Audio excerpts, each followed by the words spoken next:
हमें हमारी हीरोइन दिखाई जाती है जो बुक्स के दरमियान छुपी हुई थी। वो सोचती है फर्स्ट ऑफ ऑल मुझे लगा था ये वेस्ट ऑफ टाइम है, लेकिन अब मैं इन पे नज़र रख सकती हूँ। और तब वहाँ पर सिंथिया बात करी थी, दाना वो लड़की तो कभी कभी यूज़फुल हो सकती है।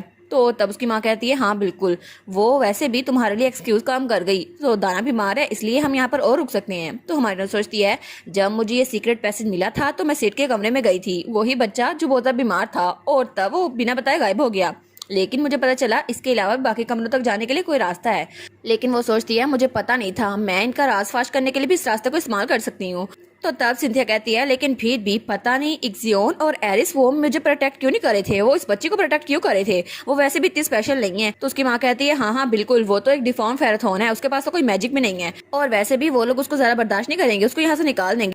तो तुम एक बात याद रखना, तुम्हें बस उसका दिल जीतने की जरूरत है। जैसे तुम उसको काबू में कर लोगी ना, सब लोग तुम्हारी बात मानेंगे। और हमारी हीरोइन वहाँ बात सुन रही थी, तो वो कहती है लेकिन फिर भी आपके बारे में मोम क्या, मैंने सुना था कि हिज मेजेस्टी आपको रिस्पॉन्ड नहीं करे। तो उसकी माँ कहती है बहुत सारे तरीके हैं, तुम फिक्र ना करो, वैसे भी मैन बहुत ज़्यादा स्टूपिड होते हैं और उनको जीतना तो बहुत ज़्यादा आसान होता है, और मैं उसको आराम से जीत सकती हूँ। और मैंने सुना था कि रात के वक्त उनका कमरा अनगार्डेड रहता है, तो मैं वहां पर जाऊंगी और फिर उनके पास कोई चारा नहीं होगा मुझे डचेस बनाने के अलावा। तो सिंथिया कहती है वाह मॉम, आप तो सबसे ज्यादा बेस्ट हैं, इस तरह तो आप लेडी फेराथन बन सकती है ना। तो हमारी नॉन सोचती है कि यार ये पागल तो नहीं हो गई, ये ऐसे क्यों कह रही है, क्या ये मेरे डैड पे अटैक करने वाली है। लेकिन अगर ऐसा हुआ तो डैड को कौन बचाएगा, और ये तो एक विलन बन जाएगी डैड बेचारे को मैनिपुलेट करके। लेकिन मैं ऐसा होने नहीं दूंगी। तभी वहाँ पे दाना आती है, वो कहती है मिस क्या आपने मुझे बुलाया। तो हमारी सोचती है चलो ये उठ तो गई सेफली। तो तब सिंथिया कहती है हाँ कुछ खास नहीं, लेकिन अब तुम्हारी सेहत कैसी है। वो कहती है मैं ठीक हूँ, आप फिक्र ना करें। लेकिन वो कहती है तुम्हें ठीक नहीं होना चाहिए, तुम ऐसे एक्ट करो जैसे तुम बहुत ज्यादा जख्मी हो। तो वो कहती है जी। तो सिंथिया कहती है हाँ बिल्कुल, तुम मेरी बात का जवाब क्यों नहीं दे रही, क्या तुम मेरी हेल्प नहीं करना चाहती। वो कहती है नहीं नहीं, मेरा ये मतलब नहीं था, जैसा आप कहेंगे मैं वैसे ही करूंगी। तो सिंथिया कहती है ये तो बहुत ज्यादा फ्रस्ट्रेटिंग है। तो उसकी माँ कहती है नहीं नहीं, मैं पहली बार देख रही हूँ, तुम्हारी बात नहीं मान रही, तो तुम इसको इस बार जाने दो। तो तब सिंथिया कहती है ये सब कुछ उस लिटिशिया की वजह से हो रहा है, ना वो ट्रबल कास्ट करती और ना वो दोनों मुझसे खफा होते। अब एरिस और एक्सियोन मेरी तरफ नहीं देखते। तो लेडी ऑफिलिया कहती है ऑफ कोर्स वो तो एक ग्रीडी डॉटर है, वो बिल्कुल भी अच्छी नहीं है, जैसे मैं डचेस बनी ना उसको यहाँ से हटा दूंगी। तो वो कहती है बिल्कुल आपको उसका ध्यान रखना होगा, और मैं तो उसकी बड़ी बहन बनने वाली हूँ ना, तो मैं उसकी हेल्प करना चाहती थी, लेकिन वो मेरी बात सुनती नहीं है। और जब मैं यहाँ की प्रिंसेस बनूंगी ना तो उसको मजा सिखाऊंगी। और वो दोनों उसके खिलाफ बातें की जा रही थी, लेकिन हमारी उनकी बातें सुन रही थी। वो सोचती है पता नहीं मेरे लिए क्या क्या प्लान की जा रही है। लेकिन वो लोग कहते हैं उसको तो अपने डैड की बर्थडे भी नहीं पता था, उसको पता नहीं कौन सा गिफ्ट प्रिपेयर करना होगा, पता नहीं उसको इतना देर क्यों लग रही है। तो हमारी सोचती है अरे हाँ डैड की बर्थडे भी तो आने वाली है ना, वो तो मैं बाद में डिसाइड कर लूंगी। लेकिन वो उनको देखती है और वो सोचती है चलो मुझे इनकी आइडेंटिटी तो पता चल गई और इनकी इंटेंशन भी, लेकिन मुझे ये नहीं पता चला कि एम्प्रेस में इस सब में इन्वॉल्व है या फिर नहीं। तो लेडी अफिलिया कहती है हाँ बस देखो सही मैं ड्यूक को अपने काबू में कैसे करती हूँ। तो उसकी बेटी कहती है ना आप तो उनको काबू में कर लेंगी, फिर तो हमें मजा आएगा। लेकिन तभी हमारी हीरोइन से वहां से बुक एक हिलती है, तो वो दोनों घूर के उस तरफ देखती है। वो कहती है क्या यहाँ पर कौन है। तो हमारी सोचती है क्या मैं पकड़े जाने वाली हूँ। तो वो दोनों कहती है आखिरी आवाज क्या थी, ये तो बुक शेल्फ से आई है ना, दाना तुम जाओ वहाँ चेक करो। तो हमारी सोचती है क्या अभी क्वेस्ट कंप्लीट होने की नोटिफिकेशन अभी आनी थी, मैं तो पकड़ी जाने वाली हूँ ना। लेकिन तभी वहां पर लिखा था आपने उनकी इंटेंशन का पता कर लिया है इसलिए आपको रिवॉर्ड मिला है। तो वो सोचती है प्लीज प्लीज इस बार मैं पकड़ी न जाऊं। तो तभी वो अपनी आंख खोल के वहां पर देखती है, तो डाना उसको देख रही थी और हमारी डर जाती है। वो सोचती है क्या क्या ये मुझे पकड़वा देगी। तो तब पीछे से सिंधिया कहती है कौन है वहां पर बताओ मुझे। तो हमारी सोचती है ये मुझे पकड़वाने वाली है, लेकिन दाना कहती है बस एक बुक नीचे गिर गई थी उसी की आवाज थी और कुछ नहीं। तो वो कहती है अच्छा मुझे लगा ये चूहा होगा। तो हमारी सोचती है क्या क्या इसने नहीं बताया, तो इसका मतलब है कि अभी तक डर रही है, लेकिन ये मेरी आइडेंटिटी रिवील नहीं करना चाहती कि मैं यहाँ पर हूँ। तो तब हमारी सोचती है दाना तुम तो बहुत ज्यादा ब्यूटीफुल और ब्रेव गर्ल हो, और तब उसका हाथ पकड़ती है जो कि कांप रहा था। तो हमारी सोचती है शायद ये सिंथिया की वजह से बहुत ज्यादा डरी हुई है, लेकिन फिर भी आखिर ये इतने लोग का मुकाबला कैसे करती होगी, इसको तो बहुत ज्यादा डर लगता होगा। और वो सोचती है इसने मेरी हेल्प की, मैं इस बात को कभी नहीं भूलूंगी। तो दाना तब वो भी स्माइल करती है, लेकिन उसको पसीना आ रहा था। तभी वहाँ पे दरवाजा खुलता है और तब दाना की मोम आती है जो कि सिंथिया की नैनी थी। वो कहती है मिस मैं आपके लिए लेमन पाई लेकर आई हूँ। तो सिंथिया कहती है नैनी एज एक्सपेक्टेड, नानी तो सबसे ज्यादा बेस्ट है। लेकिन तभी वो उसके पास जाती है और वो लेने लगती है, तो दाना उनको देख रही थी। तो तब वो पीछे मुड़ के देखती है और कहती है दाना तुम किस तरफ घूर के देख रही हो।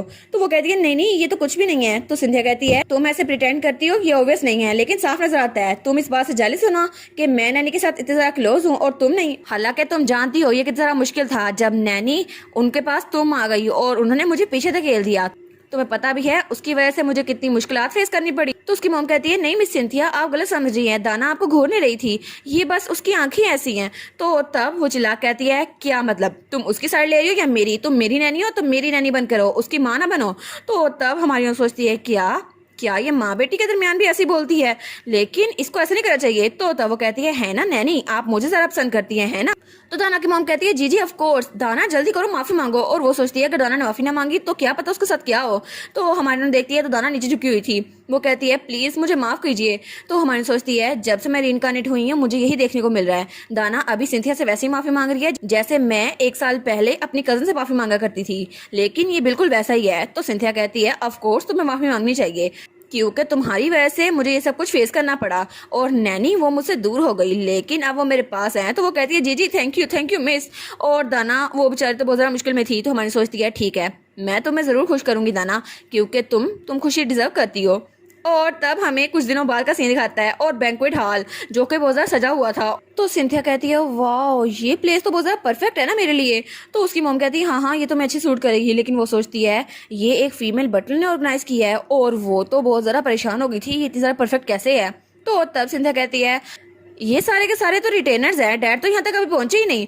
तो उसकी माँ कहती है सिंथिया रिटेनर भी बहुत ज़्यादा इंपॉर्टेंट होते हैं, तो ज़रा अपनी जुबान संभाल के बात करना। वो कहती है जी।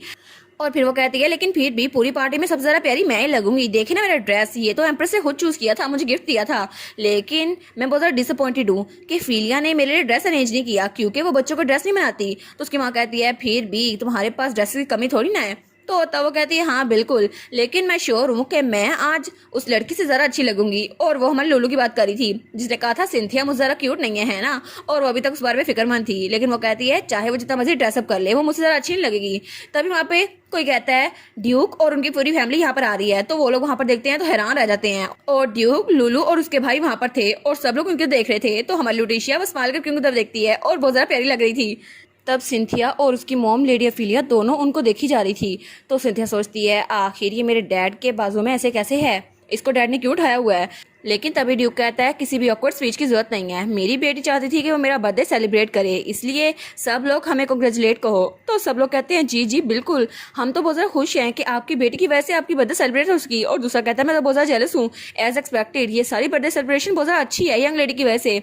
तो सब लोग उनके बारे में बात कर रहे थे, लेकिन वो लोग कहते हैं लेकिन ये सब कुछ लेडी अफीलिया की वजह से नहीं हेल्प किया गया, मैंने तो यही उम्र सुनी थी। दूसरा कहता है नहीं ऑफ कोर्स ऐसा नहीं है, वो तो अपनी बेटी की वजह से ये सब कुछ कर रहे हैं, लेडी अफीलिया की तो कोई अहमियत ही नहीं यहाँ पर। तो लेडी अफीलिया तो बहुत ज्यादा गुस्से में आ गई थी। तो तभी सिंथिया सोच रही होती है हर कोई लुटिशिया का नाम ले रहा है, लुटिशिया ये लुटिशिया वो, कोई मुझ पे ध्यान क्यों नहीं दे रहा, मैं इतनी ज्यादा प्यारी लग रही हूँ। लेकिन उसकी माँ कहती है सिंथिया अपने एक्सप्रेशन जरा संभाल के रखो, सब लोग हम पे देख रहे हैं। तो तब वो अपना फैन बंद करते हुए कहती है तुम इम्पेशेंट मत होना, क्योंकि इसके बाद गिफ्ट देने की बारी हमारी है। और वो स्माइल करती है, वो कहती है हमारा सीक्रेट वेपन वो एक गिफ्ट होने वाला है, तो तुम फिक्र ना करो। और उसके बाद कोई उनको पर्ल दे रहा था जो कि टेल्स ऑफ मरमेड था, और वो कहते हैं इस पर्ल की वजह से गॉड्स ऑफ सी आपको ब्लेस करते हैं। और किसी ने वहां पर एक फर्द दिया था जो कि क्लोक था, और वो यंग लेडी के लिए आया था, और वो एंशिएंट ट्रेजर था। और उसके बाद सब लोग बहुत ज्यादा कीमती कीमती गिफ्ट दे रहे थे उनको। तो तब वो दोनों कहती हैं क्या इतनी कीमती गिफ्ट्स। तो सिंधिया कहती है मोम। तो उसकी माँ कहती है तुम फिक्र ना करो, हमारा गिफ्ट भी तो आने वाला है, वो भी इतना बुरा नहीं है। तो तभी उनको बुलाया जाता है फाइनली लेडी अफीलिया। तो वो लोग वहां पर आती हैं। तो तब वहां पर लुलू उन लोग को देखती है, तो वो कहती है 1 मिनट डैड मैं भी आती हूँ। तो सब लोग कहते हैं क्या। तो उसका डैड कहता है लुलू तुम कहाँ पे जा रही हो। तो वो कहती है मैं भी आती हूँ ना, ये एक सीक्रेट है। तो तभी लेडी अफीलिया उसको फ्लावर गिफ्ट करती है। वो कहती है ये तो ड्रैगन का एड है और इसकी वजह से यहाँ पे बहुत ज्यादा प्रॉस्पेरिटी आएगी। तो ड्यू कहता है अच्छा, लेकिन वो एक तरफ देखी जा रहा था, उनकी तरफ देख ही ना था। लेडी अफीलिया सोचती है ये पता नहीं किसकी तरफ देख रहा है। तो जब वहां पर देखती है तो बड़े गुस्से में आई हुई थी, वहां पर लुलू थी जो छुप के कोई चीज ले रही थी। तो वो कहती है क्या ये क्या चीज ले रही है। तो सब लोग उधर देख रहे थे। तभी लुटोशिया वहां से एक ब्लैक कलर का कपड़ा निकालती है। तो सब लोग कहते हैं क्या। तो वो कहती है डैड। तो ड्यू कहता है हाँ क्या हुआ। तो वो जल्दी से भाग के उसको उठा रही थी, लेकिन तभी वो ब्लैक कलर का कपड़ा अपने उससे उतारती है और वो कहती है लुलू का फ्लावर रीथ, मैं ही हूँ आपका गिफ्ट। और वहां पे लिखा था the gift is Lulu, I love you daddy. और वो तो मुस्कुरा कर उनकी तरफ देख रही थी। तो तभी वो सबका रिएक्शन देखती है। तो ड्यू कहता है पेंटर, जल्दी से पेंटर को लाओ, मुझे अपनी बेटी को कैप्चर करना है अभी के अभी। तो एरिस कहता है एक स्कल्पचर को लाओ। तो वो दूसरा उसका भाई कहता है नहीं मोरालिस को लाओ, हमें अपनी बहन को कैप्चर करना है, देखो ना कितनी ज्यादा प्यारी लग रही है। तो सब लोग कहते हैं आखिर ये इतनी प्यारी कैसे लग सकती हैं। तो लुलू कहती है अच्छा मैं सच में इतनी प्यारी लग रही हूँ कि आपको ये पसंद आया। तो उसका डैडी उसको उठा लेता है। वो कहता है हाँ बिल्कुल, ये तो सबसे ज्यादा बेस्ट गिफ्ट है जो मैंने रिसीव किया अपनी पूरी लाइफ में। और तब उसको गले लगा लेता है। तो हमारी हीरोइन वो भी बहुत ज़्यादा खुश थी। तो ड्यूक कहता है ठीक है, बाकी गिफ्ट यहाँ पर ले जाओ। तो वो लोग कहते हैं क्या? सिंथिया कहती है हमारे गिफ्ट को उन्होंने देखा भी नहीं। तो तब लेडी फिलप बहुत ज़्यादा गुस्से में आई हुई थी। वो सोचती है आखिर क्यों, ऐसा क्यों? और वो कहती है ये आइटम तो एग ऑफ बीस्ट है, ये इसको कैसे खुला सकते हैं? और तब उससे अपने एक्सप्रेशन कंट्रोल करना मुश्किल हो रहा था। वो कहती है क्या वो हमारे गिफ्ट को ऐसे ट्रीट कर रहे हैं क्योंकि उस बच्ची ने एक रिबन बांधा था, सिर्फ इसलिए? और सिंथिया वो तो अलग ही सदमे में थी। और तब उसे लगता है जब वहां पर कोई आया था, वो वहां मुड़ के देखती है तो वहां पे कोई कहता है ओ माई आप तो बहुत ज्यादा क्यूट लग रही हैं और सबसे ज्यादा बेस्ट है। तो जब वहां पर देखती है वो कहती है क्या ये पर्सन, ये तो डिजाइनर यूट्राफिलिया है ना, जो मुझे बहुत ज्यादा पसंद है। तो तभी वहां पर हमारी लुलू की डिजाइनर आई थी। वो कहती है hello soft and fluffy princess. तो तब ड्यूक उसके अंदर देखते हैं। वो कहता है तुम यहाँ पर क्यों आ गई, मैंने तुम्हें बुलाया ही नहीं था। वो कहती है नहीं नहीं, ये बहुत ज्यादा अनफेयर था ना कि आप इतनी बड़ी बैंक्वेट अरेंज करें और मुझे बुलाया नहीं, तो मैं खुद आपके लिए बर्थडे गिफ्ट लेकर आई हूँ। वो कहता है नहीं जरूरत नहीं है। तो वो कहती है ये तो एक फैमिली लुक है लेडी के साथ। तो ड्यूक कहता है ठीक है वेलकम, आ जाओ यहाँ पर, तुम मेरी बेटी के लिए गिफ्ट लेके आई हो ना। तो तब एरिस कहता है ये फैमिली लुक है ना, तो मैं भी इंक्लूड होऊंगा है ना।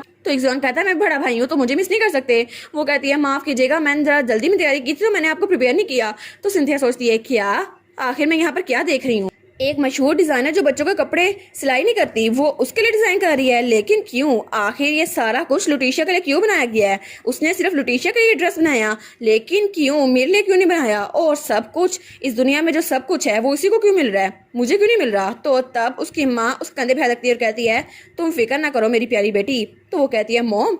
तो तब वो कहती है हाँ बिल्कुल, क्योंकि आज मैं उसकी बेटी को ह्यूमिलेट करने वाली हूँ और आज रात के बाद हमारी बेइज्जती का बदला हमें 100 गुना होकर वापस मिलेगा।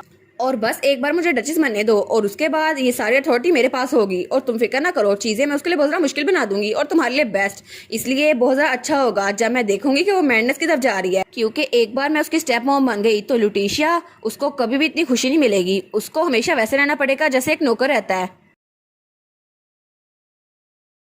और इसी के साथ ये वाला पार्ट यहीं पर ख़त्म। तो आप लोग बताइएगा आप लोग को ये पार्ट कैसा लगा, और वीडियो को लाइक और चैनल को सब्सक्राइब लाजमी कीजिएगा। बाकी वीडियोस का लिंक भी स्क्रीन पर नज़र आ रहा होगा तो काइंडली उनको भी चेकआउट कर ले। और thank you so much for watching my videos. Stay safe, bye bye.